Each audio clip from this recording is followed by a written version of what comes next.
Tout va parfaitement, très bien dans mon côté. Alors, celle-ci est mon souhait le plus extrême pour chacun de vous tous. Je vous salue au nom précieux et puissant de notre Seigneur et Sauveur Jésus-Christ de Nazareth. Je bénis l'Éternel qui m'a permis encore en ce dimanche que je sois devant nous pour porter sa parole puissante. Que Dieu vous bénisse et que l'Éternel vous garde. Père, merci de nous parler. Merci pour le Saint-Esprit. Yahweh, merci pour ta présence. Au nom de Jésus-Christ de Nazareth, ainsi je te demande.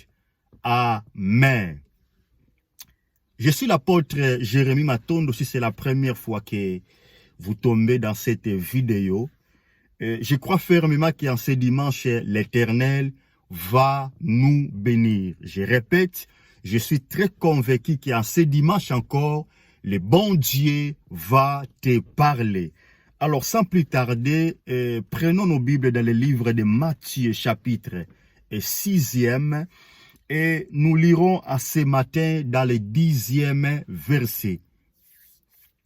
Alors, je disais Matthieu, chapitre 6e, et nous sommes dans le 10e verset. Il est écrit concrètement ceci: que ton règne vienne et que ta volonté soit faite sur la terre comme au ciel. Que ton règne vienne et que ta volonté soit faite sur la terre comme au ciel. Vous pouvez remarquer comme moi, lorsque Jésus parle de la volonté de Dieu, Jésus, il associe la volonté de Dieu avec le règne de l'Éternel. C'est très important, je vais répéter cela. Lorsque Christ parle de la volonté de Dieu, en même temps Christ, il associe le règne de Dieu avec la volonté de Dieu. Dans l'autre terme, on va dire, tu ne peux pas parler de la volonté de Dieu sans avoir touché le règne de Dieu. Je vais parler ça autrement. Tu ne peux pas subir la volonté de Dieu sans avoir vu d'abord le règne de Dieu. Je vais changer cela encore.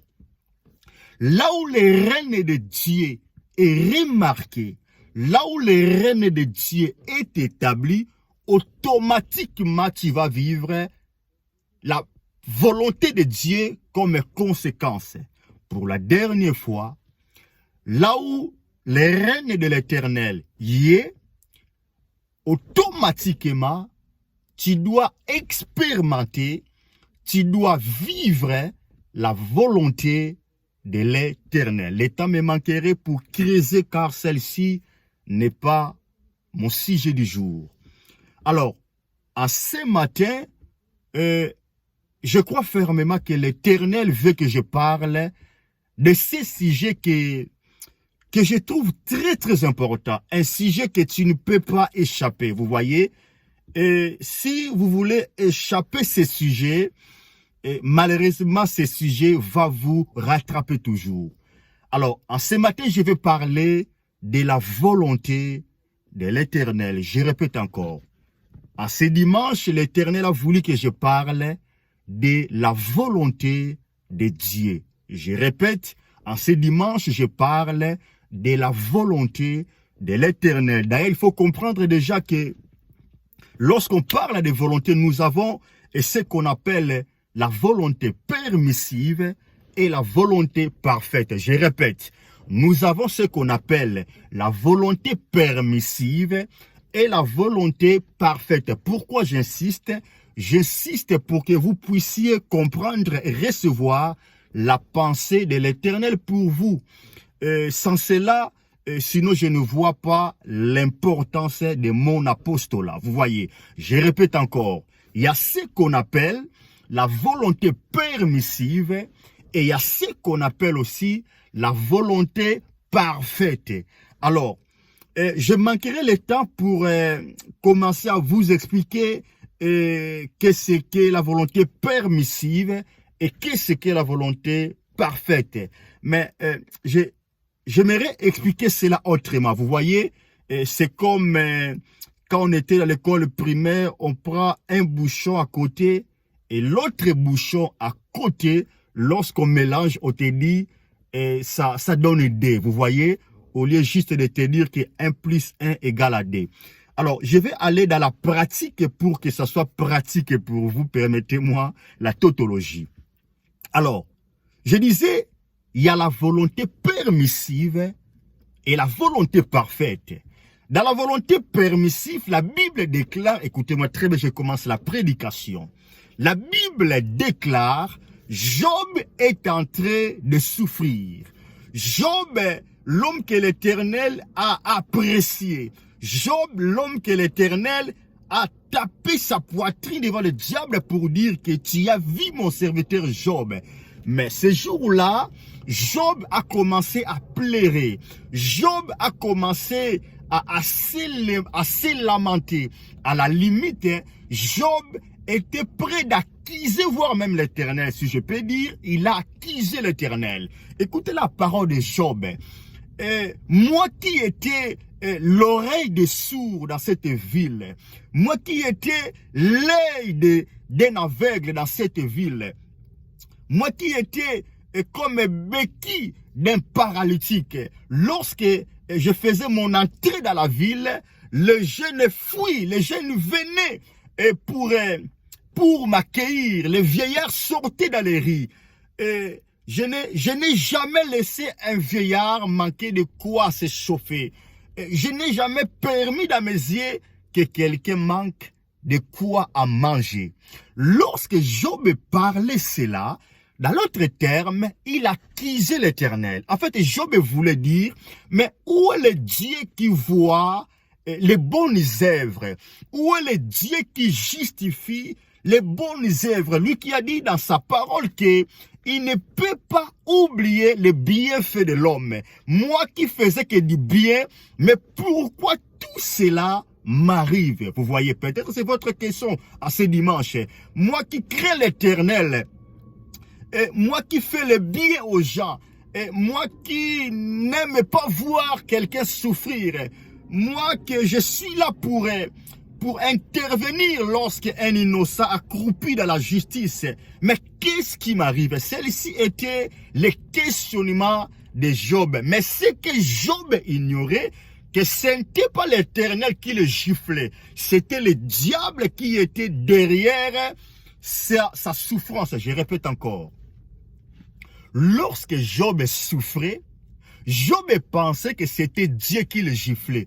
Or, c'était le gifle du diable. Ce que je cherche à te dire, Dieu a permis que Job souffre. C'est ce qu'on appelle la volonté permissive. L'Éternel a permis que Job souffre, mais ce n'était pas la volonté parfaite de l'Éternel. Dans la volonté permissive de Dieu, Dieu peut permettre que Alain Moloto meure, mais ce n'est pas sa volonté parfaite. Dieu permet que Alain Moloto meure, mais pour que derrière cette mort qu'il y ait beaucoup des adorateurs. Je répète encore, dans la volonté permissive de Dieu, il faut être très très prudent. Dieu a entendu les cris d'Israël. L'Éternel a permis que Saoul devienne roi en Israël. Vous voyez, la famille de Saoul, j'imagine, qui était en train de célébrer parce que leur frère, leur oncle est devenu roi en Israël. Or, pendant que sa famille célèbre, Dieu n'était pas d'accord. Vous voyez, ce n'était pas la volonté parfaite de l'Éternel. Comment expliquer cela?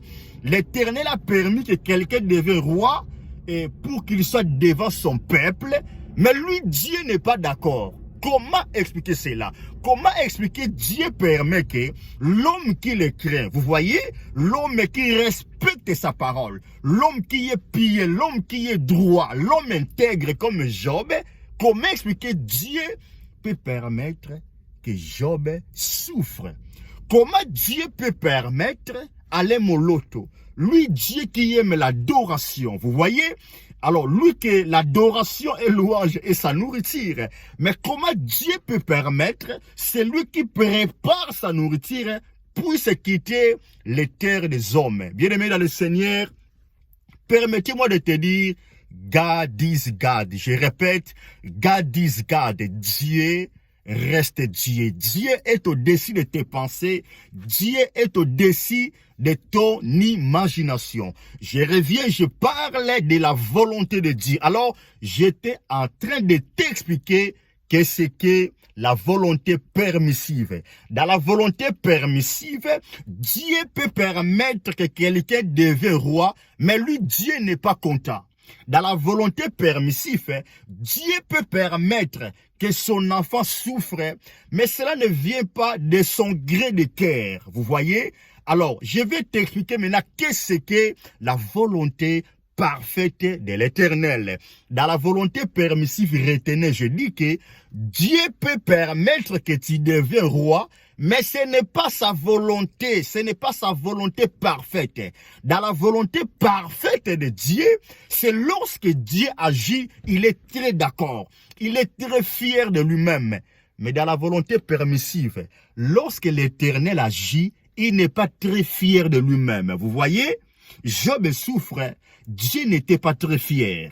Il a fait ça parce que l'ennemi a voulu tester la foi de Job, l'intégrité de Job vis-à-vis de son Dieu. Vous voyez. Mais dans la volonté parfaite, pour terminer, la Bible déclare, Abraham est en train d'intervenir. Seigneur, je ne peux pas laisser ma femme partir. Je ne peux pas permettre que ma femme parte, quitte cette maison avec cet enfant qui vient de naître. Mais écoutez, Dieu va intervenir auprès d'Abraham pour lui dire, oh Abraham, c'est moi qui te dis, laisse ta femme partir. Je crois Abraham, peut-être il a proposé l'Éternel. Seigneur, je peux laisser que ma femme parte, mais quand même l'enfant peut rester. Dieu dit non. Laisse et la femme et l'enfant qu'il part. Moi, l'Éternel, je prendrai le soin de l'enfant et de sa maman. Bien-aimé dans le Seigneur, dans la volonté parfaite de Dieu, Dieu peut permettre que quelqu'un réellement souffre, mais lui, l'Éternel, est très très d'accord. C'est un peu contradictoire, non? Lorsque Saoul est devenu roi, Dieu n'était pas d'accord. Vous voyez? Lorsque Job souffre, Dieu n'était pas d'accord. Mais l'Éternel veut que Abraham chasse et sa femme et l'enfant. Lui qu'on appelle Dieu miséricordieux. Lui qu'on appelle le Père responsable. Mais il dit non, non, non, non, non, non, non. Laissez ta femme partir et l'enfant. Celle-ci est ma volonté la plus parfaite. Je vais bénir ta femme et je vais bénir ton fils. C'est ce que je cherche à te dire. Abraham n'a pas obéi directement à cette logique de l'Éternel. Abraham a eu le souci de sa femme. Permettez-moi d'ouvrir une parenthèse rapidement pour fermer. Bien aimé dans le Seigneur, dans la vie, si tu es une femme, écoutez-moi très bien. Si tu es une femme, il faut trouver un fiancé, il faut trouver un mari qui se soucie de ton avenir. Je répète encore. Si tu es une femme, ce que vous allez moi si, et que vous kanisa kobala, il faut obala mobali oyo, azana souci à lobinayo. Il faut banano ya basi babala, mibali oyo, bazana souci à venir na bango.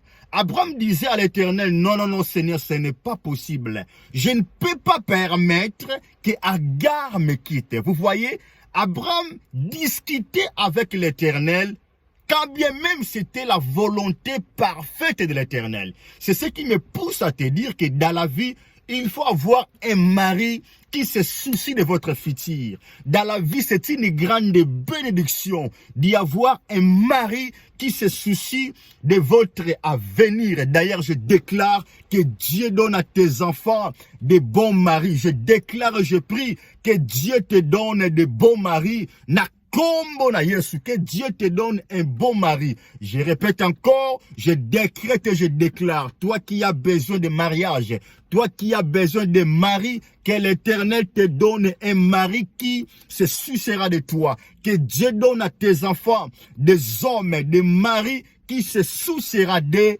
au nom de Jésus-Christ de Nazareth. Et pour terminer dans la vie, il faut aussi avoir une femme qui se soucie de votre bien. Vous savez, il ne faut pas voir une femme lorsque tu es malade, vous voyez, lorsque tu fais une fièvre, il ne faut pas voir une femme qui regarde les montres pour dire « Oh, mais quelle heure il va mourir ?» Faites attention. Je répète encore, dans la vie, il ne faut pas voir une femme qui regarde le calendrier, qui regarde les montres en disant quelle heure il va partir, ça reste combien des années pour lui, quelle heure il va mourir. Il faut faire très très attention. Malheureusement, dans cette génération, il y a beaucoup de femmes qui seront peut-être très très contents de voir leur mari mourir. Mais celle-ci, ce n'était pas la prédication. Je reviens à notre mouton. La volonté de l'Éternel, bien-aimé dans le Seigneur, est très très important. Cette prédication, je vais continuer cela encore dimanche prochain. Bien-aimé dans le Seigneur, c'est très très important de comprendre la volonté de l'Éternel. Est-ce que tu plaires dans la volonté permissive de Dieu ou tu plaires dans la volonté parfaite de l'Éternel? Vaut mieux plaire dans la volonté parfaite de l'Éternel que de plaire dans la volonté permissive de Dieu. Mais même si tu plaires dans la volonté permissive de Dieu, je crois fermement que l'Éternel un jour décidera que le diable quitte la vie de Job, car l'Éternel a décidé de changer encore une fois de plus les situations de Job. Je déclare que la volonté de Dieu soit dans ta maison, que la volonté de l'Éternel, que la volonté du Tout-Puissant, que la volonté de Yahweh dans tes études, que la volonté de Dieu dans ta maison, que tu puisses vivre la volonté parfaite de l'Éternel, que la volonté parfaite de Yahweh dans votre ministère. Si tu dois